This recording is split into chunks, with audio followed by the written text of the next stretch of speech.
हरिओम। मैं श्रीकांत शर्मा आप सभी को श्री एस्ट्रोलॉजी वर्ल्ड चैनल पे स्वागत करता हूं। आज का विषय है रत्नों का चुनाव। किस प्रकार से एक ज्योतिषी रत्नों का चुनाव करके जातक को बताता है कि कौन सा रत्न आपके लिए कारगर रहेगा। अनादिकाल से रत्नों का प्रयोग मानव शरीर पे किया जाता आया है। जैसे कि सामवेद में मणिबंधन के बारे में विस्तार से बताया गया है। रोगों के निवारण के लिए प्राचीन काल में मणिबंधन जानवरों के दांत आदि का प्रयोग करके तथा रत्नों का प्रयोग करके लोगों के कलाइयों में गले आदि में बांध दिया जाता था, जो औषधि के रूप में प्रयोग किया जाता था। आयुर्वेद में भी रत्नों के भस्म आदि का बहुत विस्तार पूर्वक प्रयोग किया जाता आया है और आज के जीवन में भी उसका प्रयोग बेहतर तरीके से किया जा रहा है। रत्न पर मनुष्य के शरीर पे रत्न किस तरह से काम करता है, यह एक लंबा विज्ञान है। इस विज्ञान में सूर्य की जो किरणें हैं वह मानव के शरीर पे पड़ता है, उसी प्रकार से अन्य ग्रह जो हमारे नंगे आंखों से दिखाई नहीं देता उसका भी प्रकाश मानव शरीर पे पड़ता है। लेकिन जो ग्रह हमारे शरीर में जिनकी रश्मियां पड़ती हैं वह यदि कुंडली में कमजोर या पीड़ित अवस्था में है तो उसको पुष्ट करने के लिए रत्नों का प्रयोग किया जाता है।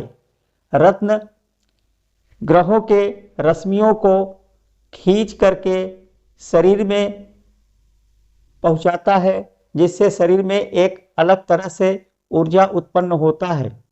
जिस प्रकार से रंगों का इफेक्ट शरीर पर पड़ता है। जैसे यदि हम सफ़ेद कलर के कपड़े पहनते हैं तो हमारे एक्टिविटी में एक अलग तरह से उमंग उत्पन्न होता है। उसी प्रकार से काले कपड़े पहनने पर एक निगेटिव एनर्जी तथा गलत सोच उत्पन्न होता है। उसी प्रकार से भिन्न भिन्न रंगों का प्रभाव शरीर पे पड़ता है। ठीक ये रश्मि विज्ञान पे आधारित है। ये ग्रहों के प्रकाश को शरीर तक पहुंचाता है। यही रत्नों का खेल है। तो आज हम बताएंगे किस जातक को कौन सा रत्न पहनना चाहिए और किस जातक को कौन सा रत्न नहीं पहनना चाहिए। तो सबसे पहले हम 9 ग्रह तथा 9 रत्नों के बारे में जानकारी देते हैं। तो यहाँ पर आप इसे स्क्रीनशॉट ले सकते हैं। ये बहुत अच्छी जानकारी आपको मैं दे रहा हूँ। यहाँ पर रूलिंग प्लैनेट कौन कौन से हैं, ये 9 प्लैनेट हैं तथा उसके कौन कौन से रत्न हैं, जेम्स के बारे में दिया है।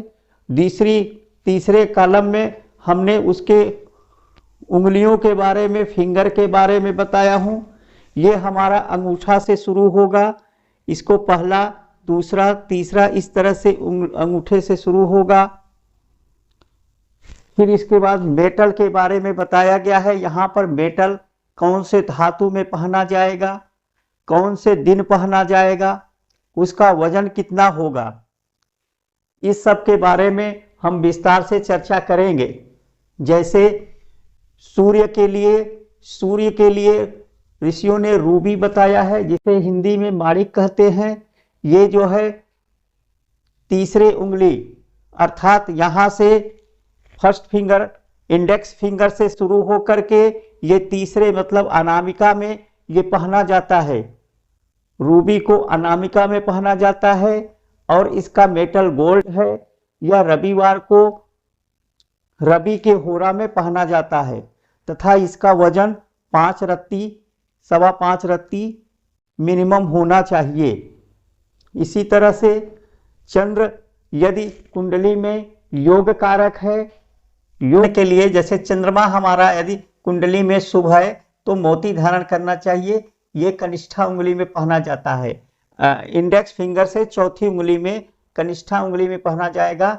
ये सिल्वर में पहना जाता है, सिल्वर धातु में। तथा ये मंडे सोमवार को ये सोम की होरा में पहना जाता है। ये 4 रत्ती 4.25 रत्ती का होना चाहिए। गुरु के लिए पुखराज, ये जो है अनामिका फिंगर में, अनामिका उंगली में गोल्ड में पहना जाता है। ये गुरुवार को पहना जाता है। इसका वजन 6.25 रत्ती तथा वजन के हिसाब से अधिक भी हो सकता है। राहु के लिए गोमेद रत्न पहना जाता है, जो मिडिल फिंगर में पहना जाता है। ये सिल्वर में पहना जाता है। ये शनिवार के होरा में पहना जाता है, शनिवार के दिन। बुध के लिए, मरकरी के लिए पन्ना धातु पहना जाता है। पन्ना जो है अनामिका मतलब कनिष्ठा में छोटी उंगली में पहना जाता है, लिटिल फिंगर में। ये गोल्ड में पहना जाता है। ये बुधवार के दिन पहना जाता है। इसका वजन कम से कम 5 रत्ती होना चाहिए। केतु के लिए, वीनस के लिए, शुक्र के लिए हीरा बताया गया है। हीरा जो है, हीरा को अनामिका में पहना जाता है। ये सिल्वर या प्लेटिनियम धातु में पहना जाता है। ये फ्राइडे को पहना जाता है, शुक्रवार को। ये 1/4 रत्ती का होना चाहिए।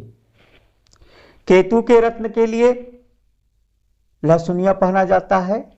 ये जो है मिडिल फिंगर में पहना जाता है, गोल्ड धातु में पहना जाता है, स्वर्ण धातु में, और मंगलवार को पहना जाता है। इसका वजन 7.25 रत्ती होना चाहिए। शनि के रत्न के लिए, शनि का जो रत्न है सैटर्न का, वो नीलम है।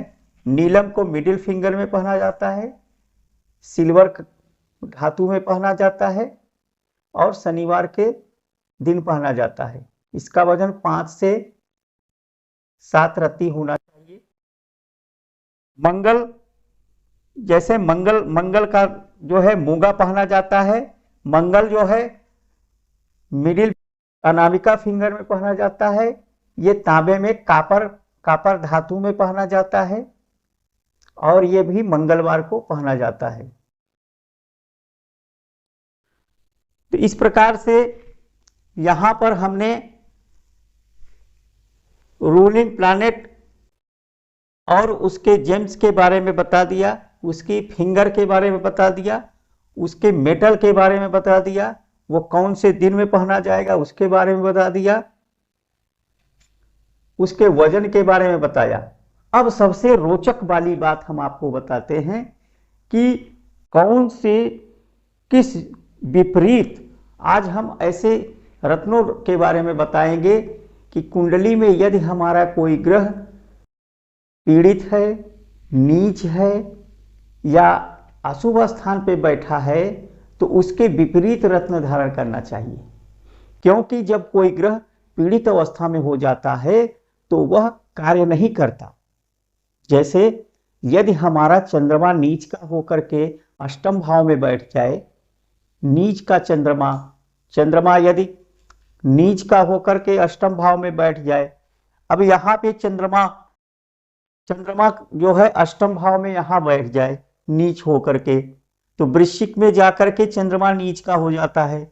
और अष्टम में बैठा चंद्रमा आयु के लिए अच्छा नहीं होता, अल्पायु बना देता है। इसका जो विपरीत धातु होगा, इसका जो विपरीत रत्न होगा, ऐसे जातक के लिए हमें नीलम पहनाना चाहिए। क्योंकि ऐसे जातक के लिए नीलम यदि पहनेगा, जैसे कि नीलम अष्टम भाव में जाकर के शनि अष्टम में भाव में बैठ करके आयु का वृद्धि कर देता है, ऐसे जातक की आयु वृद्धि हो जाती है। क्योंकि अष्टम का शनि दीर्घायु बनाता है, तो ऐसे जातक को चंद्रमा के जो विपरीत धातु है, विपरीत स्टोन है, उसको धारण करना चाहिए। तो यदि डुप्लीकेटेड होकर के चंद्रमा बैठा है तो उसके ऊपर उसके जो है विपरीत जो रत्न है उसके लिए हमें नीलम धारण करना चाहिए। यदि कुंडली में शनि की स्थिति खराब है, शनि की स्थिति अच्छी नहीं है, तो उसके विपरीत में हमें उसको मोती धारण करना चाहिए। तो यहां पर बताया गया है व्हेन प्लैनेट फेल, जब ग्रह योग कारक होकर केंद्र और त्रिकोण का होकर के अगर वह 6, 8, 12 में जाके बैठ जाए या वह नीच का होके बैठ जाए तो हमें किस प्रकार से कौन सा रत्न धारण करना चाहिए, आज ये नई चीज हम आपको बताते हैं। यदि सूर्य यदि नीच का हो जाए तो ऐसे व्यक्ति को लहसुनिया केतु का रत्न धारण करना चाहिए, क्योंकि सूर्य केतु के नक्षत्र में अर्थात मेष राशि में जब 0 डिग्री से 10 डिग्री तक होता है तो सूर्य अपने उच्चतम शिखर पे होता है, तो उस समय का सूर्य उच्च माना जाता है। तो उसका जो अश्विनी नक्षत्र में जो है वह सूर्य जो है मेष राशि में उच्च का होता है, तो अश्विनी के स्वामी केतु देव होते हैं। इसलिए सूर्य जब डिप्लीकेटेड हो, सूर्य नीच का हो, तो हमें लहसुनिया धारण करना चाहिए। ये आपको बहुत अच्छे तरह से कार्य करेगा। उसी प्रकार से चंद्रमा यदि डिप्लीकेटेड हो, जैसे हमने अभी बताया, यदि अष्टम में बैठा हो या वह कहीं पर जाके वृश्चिक राशि में बैठा हो, वह नीच का हो, तो उस पोजीशन में जातक को नीलम धारण करना चाहिए। जैसे कि जुपिटर के बारे में हम बताएंगे, गुरु के बारे में बताएंगे।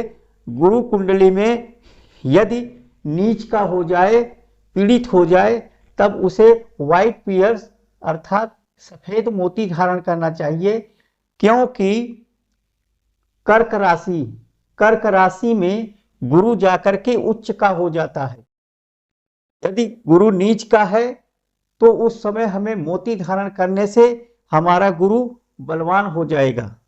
राहु यदि डिप्लीकेटेड, राहु यदि पीड़ित हो या अशुभ स्थान में कुंडली में बैठा हो, राहु की दशा अंतरदशा चल रहा हो, तो ऐसे पीरियड में उसके विपरीत स्टोन हमें पुखराज धारण करना चाहिए।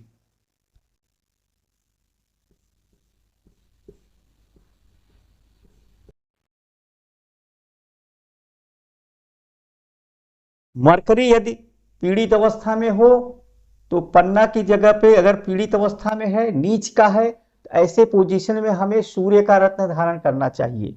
वीनस यदि शुक्र का रत्न यदि हम नहीं पहन सकते, शुक्र पीड़ित अवस्था में है, तो उस समय हमें व्हाइट सफायर पहनना चाहिए, व्हाइट सफायर पहनना चाहिए। केतु यदि पीड़ित अवस्था में हो तो उस समय हमें केतु का विपरीत रत्न टोपाज पहनना चाहिए। शनि यदि पीड़ित अवस्था में हो तो उस समय हमें नीलम न पहन करके उसका उपरत्न लैपिस लाजौलिया पहनना चाहिए।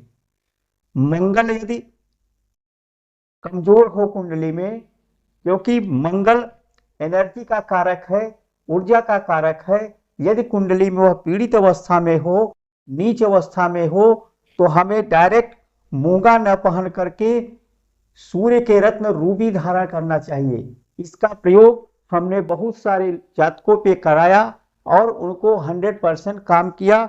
उनके कार्य दिन दूना रात चौगुना बढ़ता चला गया। इस तरह से आप रत्नों का प्रयोग कर सकते हो। अब हम बताते हैं किस जातक के लिए कौन सा रत्न पहनना चाहिए। रत्नों का चुनाव करते समय कुंडली, लग्न कुंडली के प्रथम भाव, पहले भाव, पांचवें भाव और नौवें भाव, भाव मतलब हाउस, पहले हाउस के, पांचवें हाउस और नौवें भाव हाउस के जो लॉर्ड होते हैं, जैसे यहाँ पर मेष के स्वामी जो है मंगल है और यहाँ के स्वामी सूर्य हैं और यहाँ के स्वामी गुरु हैं। तो अब हम जब भी रत्न का विचार करें तो सबसे पहले ऐसे जातकों को ये तीनों रत्न पहन सकता है। पहले मूंगा पहन सकता है मंगल का, सूर्य का माणिक पहन सकता है और गुरु का पुखराज पहन सकता है। यदि वह 6, 8, 12 में गए हों, यदि मान लो सूर्य छठे भाव में चला गया है, तो ऐसे जातक को सूर्य का रत्न नहीं धारण करना चाहिए। ऐसे जातक को रूबी नहीं पहनना है। अगर यहाँ पे गुरु है और गुरु यहाँ पे चला जाए, इसका स्वामी यहाँ पे चला जाए, तब भी व्यक्ति को गुरु का रत्न नहीं धारण करना चाहिए। यदि वह 6, 8, 12 के स्वामी हो, अब 6, 8, 12 के स्वामी का भी रत्न नहीं पहना जाता। फिर कुंडली में विचार करते हैं, हमें केंद्र में बैठे त्रिकोण में बैठे ग्रहों का ही रत्न उपयोग में लिया जाना चाहिए। इस तरह से किसी भी प्रकार का कमेंट हो तो आप कमेंट सेक्शन में लिख सकते हो तथा हमारे व्हाट्सएप नंबर पे हमें संपर्क कर सकते हो। किसी भी प्रकार का रत्न जानकारी के लिए आप संपर्क कर सकते हो।